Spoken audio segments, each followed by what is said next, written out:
What is going on, guys? It's your boy TB here at S&B. We're back at it again. We have so much to talk about. We just had FOMC yesterday. We just had Jpow giving us all sorts of hints. And now we have our economic projections. That's what they give us every quarter at the FOMC. This is kind of just what they think they're going to do with rates for the next few years. And this is very interesting. So right now on your screen here, I have our economic projections that we got back in June. So we got this a couple of FOMC meetings ago. And we're looking at this because they changed, they moved a lot from where they were thinking rates were going to be at in the end of this year. They've moved that goalpost quite a bit. So we're going to look at that. So right now you can see the majority of these dots are looking at 5.5% is probably where we're going to end our rates for this year. This is what they said back in June. And that kind of stayed the same. But what changed is the next year. So next year, it was looking like the majority of the Fed wanted to have rates below at least 5% by the end of 2024. You see all these dots? We're making like a little sword right here. So now let's go over to this when we got here now. Uh-oh. It looks like a lot of people have changed their minds. It looks like a lot of those dots have gone above the 5%. And they want to keep those rates around 5% all the way through next year, mind you. This is next 15 months that they want to have rates at 5%. Why is that important? Well, that's a big change from where we were back in June. That's a huge change. If you look at 2025 kind of looks the same. It's kind of looking like 3 to 3.5 to 4%. It's kind of looking the same there, but you have a lot of members going higher. You have someone saying that they want to keep rates at 5.5% all the way through 2025, man. This is crazy. We only had a few people back in June that said that. Now we've got multiple that want to keep it up there. We got 5 of these people that want to keep it above 4.5%. So that is kind of why I think things have gotten so bearish in the market. We see bond yields just going crazy. The 10-year yield is making new highs. It's going wild. Not new highs all time, but new highs for this like past couple year period that we've been in, this pullback where bond yields have just been going crazy. It's making new highs. That's never good for the market. Usually the bond market kind of shows you what the stock market is going to do eventually, and the bond market is selling off. Not looking good. So if we look at our FedWatch tool, it is looking like the market is pricing in a 72% chance of a pause next meeting, with about a 0.25% chance that we're going to see a hike next meeting. So that has changed a lot. I mean, about 3 months ago, the market had like December looking like we were going to see some rate cuts, and now we don't see a good chance of easing. Look at this. This is January. So here in March, we have a 10% chance of easing. May, a 26% chance of easing. June, we finally get a solid chance of an ease all the way down in June. 60% chance in July. So now the market is pricing in that is very likely that we aren't going to see any rate cuts until the third, probably fourth quarter of 2024. And that has changed a lot. I mean, just a few months ago, the market was pretty certain we were going to start seeing rate cuts maybe by the end of this year, if not definitely by the start of next year. And now, according to the market, what they're thinking is we're not going to be seeing rate cuts for at least another 9 months, further than what we thought. And we thought we were seeing some good news on inflation, but Jpow comes out yesterday and he's like, inflation's coming down, but just not enough, man. That core inflation is sticky, icky. And if we look at our projections here, you could see their core PC inflation is still at 3.7% at the end of 2023. That's still too high. 2024, we're at 2.6%, still too high. They want to get to that 2% range. So they're thinking we're not going to be to that 2% range until 2026, man. That ain't good. Where you can see back over here, they were looking at 2.6 by the end of 2024. They're still looking like that, but I don't know. It's kind of weird. So really, the Fed is just trying to paint this picture that they're not going to be here to save us. They're not going to try to cut rates to save the economy. They need to see that inflation just completely dead and gone. And that's really the message that Jpow gave yesterday. One reporter asked him, hey, is the soft landing the baseline scenario here? And Jpow was straight up just like, no. He's like, if you think the soft landing is still the most likely ending to this, then you're not paying attention. And the market did not like when he said that, because when he said that, what happened? If we look at the Nasdaq yesterday, if we look at our Nasdaq 100 chart, here's Jpow talking. Here's him talking right here. I mean, we get the decision at, this is back at 8, right? Yeah. Guess I can just go to the Nasdaq. That'd be easier.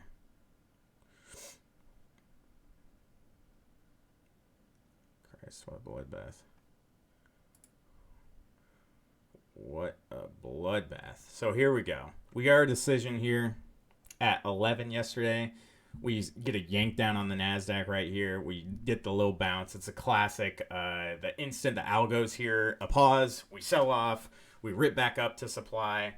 We rejected that, and then Jpow talks, and what does the Nasdaq do? We go straight from 369. We close at 364. We see a $5 move in the Nasdaq from Jpow talk, and that's how crappy he was talking to the market, with a close at the lows of the day. So then today, this has happened before with the FOMC, where that day of the FOMC is just crazy volatile nonsense, and then the next day it completely flips. But what happens today? We get a gap down, a huge gap down to open today, and we continue to sell off. We get some consolidating choppiness, and then we once again close at literally the very lows of the day. Another one of these ugly closes, just massive selling into the close today.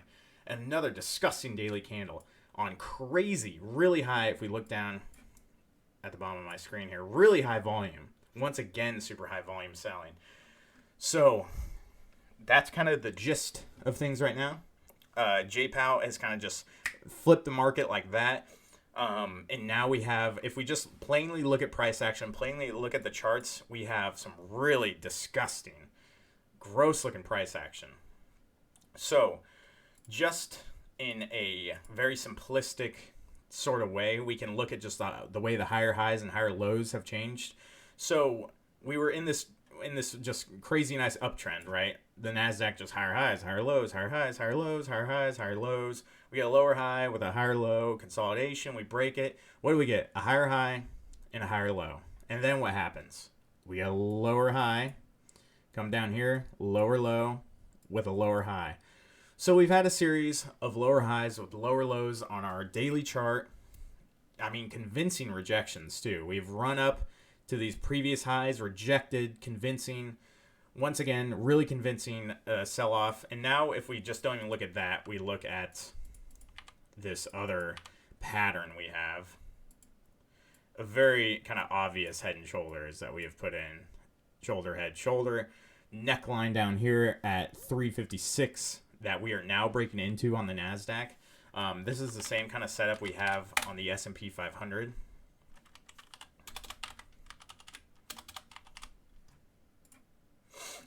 Except the S&P 500 looks even more disgusting. So we have also a head, shoulder, or shoulder, head, shoulder.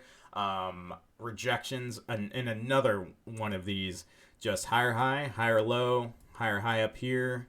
And then what happens? We come down below 43.76 and we just barely make a lower low. So we have a lower low. We've put in a lower low from over here, put in a lower low.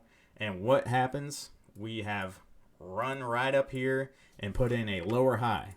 So this had me a little worried back there. We didn't get so much bad talk from the Fed, so I wasn't like so convinced. We were still looking pretty bullish, right? We were finally getting that hangover. Everyone kind of expected this summer of just pure euphoria and bliss would kind of result in a bit of a hangover in August, which was very true. August was not a good month for stocks.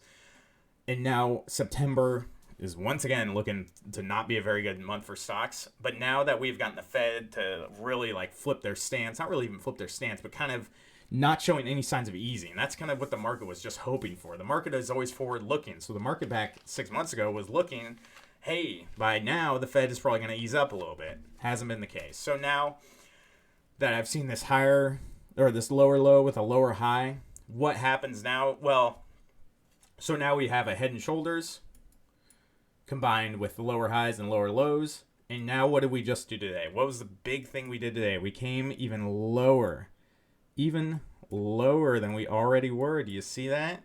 So we have a series confirming the downtrend is here of lower highs, lower lows. We just put in a lower low today. So now we have run right into a demand zone that I expect we could possibly see a bounce off of this zone right here. So we're in this zone right here, huge demand zone that we've only tested once, tested twice.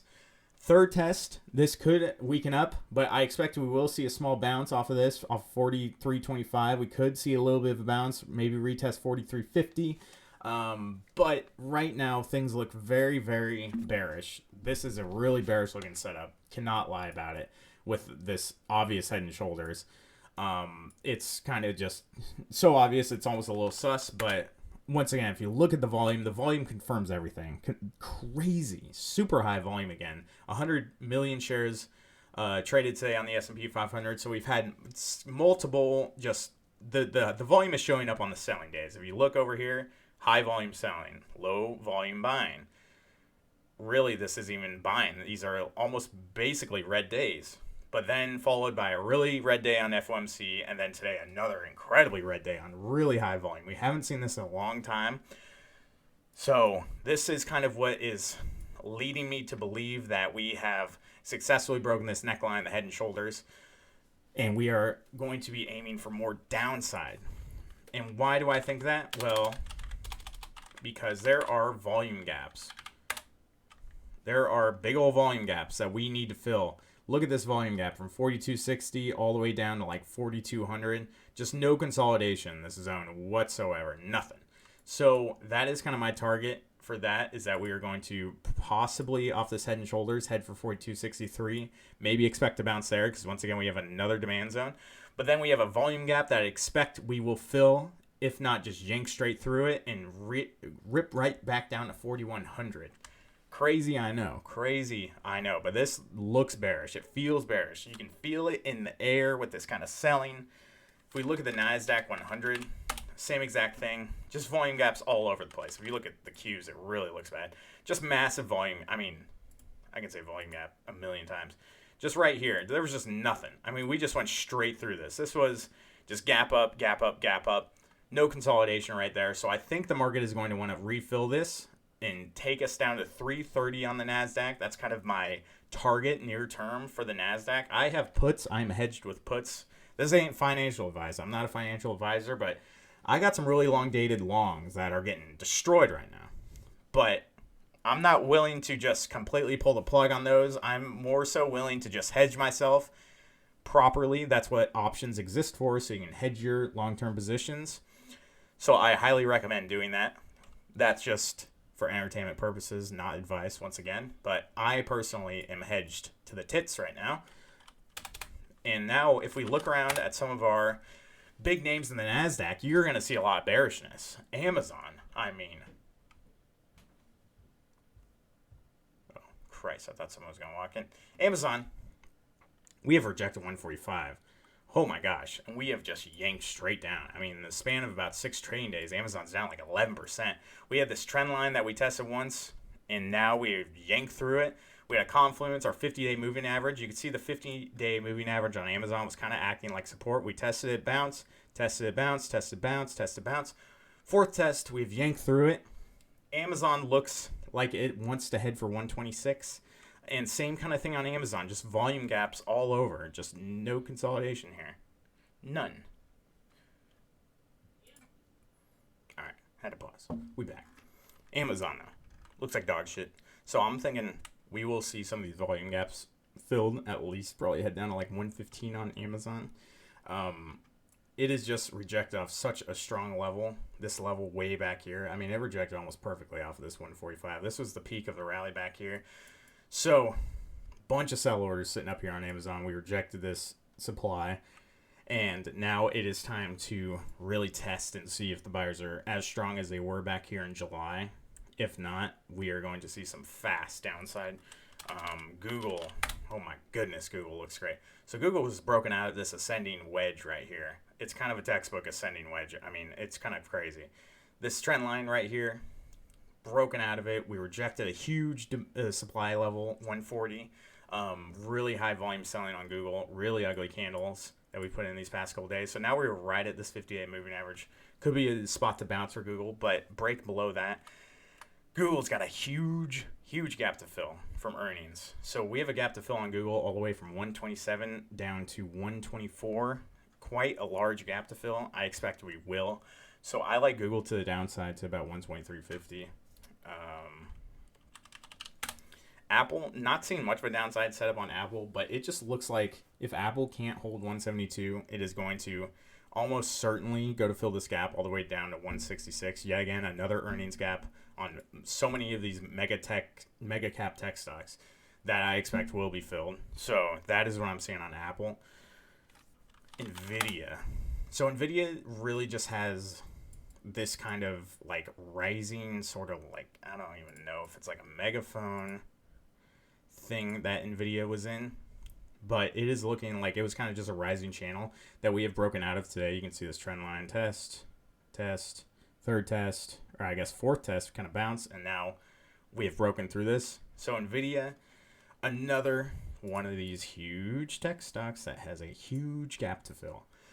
So Nvidia needs to find support, and I suspect it will. I don't think Nvidia is going to lead the market down, but I think it is prime to see some downside. Definitely could see some downside. I don't think it'll go straight to 300. If it goes to 300, consider me a buyer, because it's just so insanely, like, it's just one of these crazy stocks that you want to buy when it dips. But Nvidia looks primed to go to the downside. If we just look at semiconductors in general, if we look at SMH, the semiconductor ETF, it has got one of the best, if not the best downside setup right now. I mean, what the heck is even this? Is this not the most obvious head and shoulders you've ever seen with the most obvious neckline? Look at this neckline. I mean, Jesus Christ. And now, it doesn't just have a neckline and a perfect head and shoulders that is successfully broken through today on really high volume, super high volume selling. It also has a monster volume gap. Guess what this volume gap is from? I don't think you'll be able to guess. Oh, it's from Nvidia, because Nvidia is like half of this semiconductor ETF. So a huge gap to fill on this. We got a gap to fill all the way down to 128. And now if you just look around at all the semiconductors, I mean, AMD looks cooked. It also has volume gaps all the way down to $80. Just another one of these stocks that just shot straight through this level with no consolidation, that it has just slowly been filling these volume gaps for all the way since June. I mean, AMD has just been cooking down all the way since June.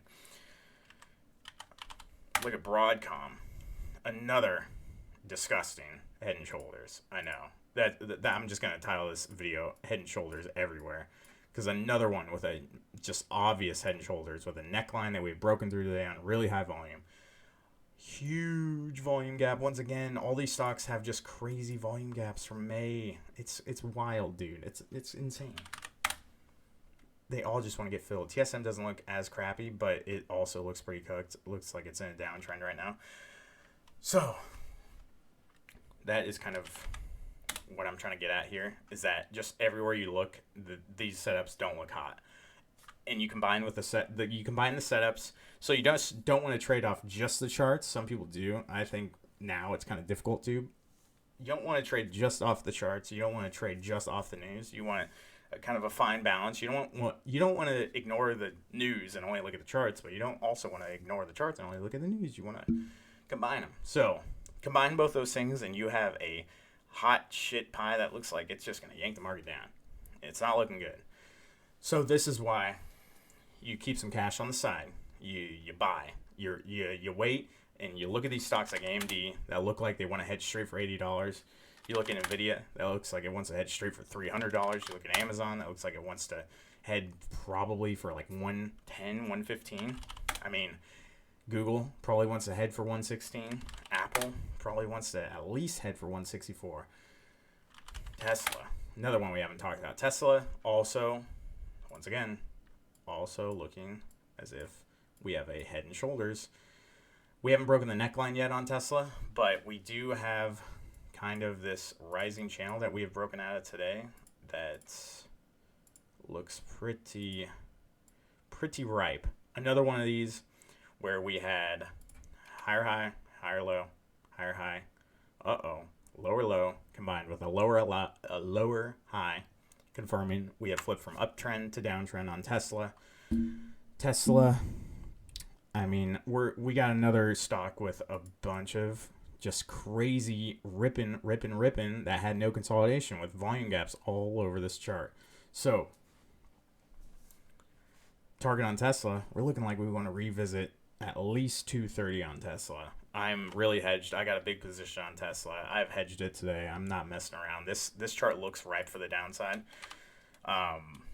So that's kind of what I'm getting at with this video. Now, today could have just been a big bear trap, but usually these bear traps are, they have reasons that they're bear traps. Like this over here definitely looked like a bear trap because we hadn't touched this demand zone. So you could see why we bounced off of this, because there were obviously buyers still waiting over here.